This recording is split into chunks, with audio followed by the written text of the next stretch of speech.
Crime બ્રાન્ચે crude ઓઇલની ચોરી કરતા આંતરરાજ્ય ગેંગના બે કુખ્યાત આરોપીને અમદાવાદથી ઝડપી પાડ્યા હતા અને આગળની વધુ તપાસ શરૂ કરી હતી. સુરત ક્રાઇમ બ્રાન્ચે ક્રૂડ ઓઇલની ચોરી કરતા આરોપીને ઝડપી પાડવામાં સફળતા મળી હતી. પોલીસે ક્રૂડ ઓઇલની ચોરી કરતા આંતરરાજ્ય ગેંગના બે કુખ્યાત આરોપીને ઝડપી લીધા હતા અને બંને આરોપીઓ દેશની પ્રતિષ્ઠિત IOCL કંપનીમાંથી રાજસ્થાનના અલગ અલગ જગ્યાથી પંચર કરી કરોડોની ઓઇલ ચોરી કરતા હતા. આ ગુનામાં સંડોવાયેલા આરોપી સંજય કુમાર, નવીનચંદ્ર સોની અને રમેશભાઈ વાછાણીને અમદાવાદથી ઝડપી લેવામાં આવ્યા છે. પકડાયેલા આરોપી રમેશ વાછાણી ઓઇલ વેચવાનું નેટવર્ક ચલાવતો હતો અને રાજસ્થાનથી ઓઇલ ચોરી કરી હૈદરાબાદ વેચવા માટે જતો હતો. આ રીતે આરોપીએ ઓઇલ વેચી સરકારને રૂપિયા 2.16 કરોડનું નુકસાન કર્યું હતું, જે ગુનો પણ જે તે વખતે ડિટેન કરી લેવામાં આવ્યો હતો. ત્યારે ક્રાઇમ બ્રાન્ચે ક્રૂડ ઓઇલની ચોરી કરતા આંતરરાજ્ય ગેંગના બે સભ્યોને ઝડપી વધુ કાર્યવાહી આદરી હતી.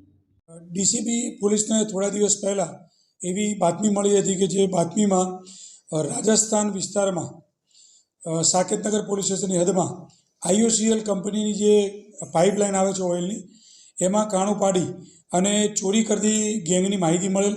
જે માહિતીના આધારે ગત રોજ 17 તારીખના રોજે આરોપી સંજય સોની અને રમેશ વાછાણી, આ બે આરોપીઓની પોતાની એવી એમો છે કે જે પાઇપલાઇન જતી હોય અને નીચે 6 થી 7 ફૂટનો ખાડો ખોદી એમાં પંચર પાડી અને ઉપર વાલ લગાવી અને ઓઇલની ચોરી કરતા હોય છે.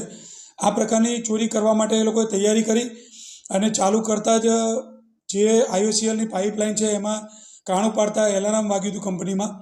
એ એલાર્મ વાગતા જ ત્યાંના ગાર્ડ, જે આજુબાજુના ગાર્ડ હતા, આવી જતા એ લોકો નાસી ગયેલ. આ બાબતનો ગુનો રાજસ્થાન બિયાવર તાલુકાના સાકેતનગર પોલીસ સ્ટેશનમાં દાખલ થયેલો. જે ગુનાના અનુસંધાને બે આરોપીની આજરોજ ક્રાઇમ બ્રાન્ચે ધરપકડ કરેલ છે અને આગળની તપાસ માટે રાજસ્થાન પોલીસને સુપરત કરવામાં આવે છે. આ ગેંગ પોતે આંતરરાજ્ય ગેંગ છે. એમાં જે સંજય સોની આરોપી છે એના વિરુદ્ધમાં અગાઉ મહેસાણા જિલ્લામાં 6 ગુનાઓ દાખલ કરવામાં આવેલ છે. જે બીજો આરોપી છે કે જે મેઇન સપ્લાયર છે રમેશ વાછાણી, એના વિરુદ્ધમાં 2 ગુના દાખલ કરવામાં આવેલ છે અગાઉ, અને એ પોતે બધું વેચવાનું નેટવર્ક પણ એ જ ચલાવે છે. હૈદરાબાદમાં ઓઇલ ચોરી અને સારી એવી કમાણી પ્રાપ્ત કરતો આરોપી છે. જે બે આરોપીની આજરોજ ક્રાઇમ બ્રાન્ચે ધરપકડ કરી છે. એમાં એમની જે જગ્યાએ સુમસામ જંગલ જેવું હોય, જ્યાંથી પાઇપલાઇન પસાર થતી હોય, એમાં 6 થી 7 ફૂટ ઊંડો ખાડો ખોદી અને નીચે બેસી અને ઓઇલના વેલ્ડિંગના સાધનોથી કાણું પાડી વાલ લગાવી અને ઓઇલ ચોરી કરવાનું કૌભાંડ આ લોકો આચરતા હોય છે. હૈદરાબાદમાં વેચે છે. અગાઉ પણ આ આરોપીઓ હૈદરાબાદમાં માલ વેચેલો, જેમાં સરકારને 2.16 કરોડ રૂપિયાનું નુકસાન થયેલું હતું અને એ ગુનો પણ જે તે વખતે ડિટેક્ટ થઈ ગયેલો હતો.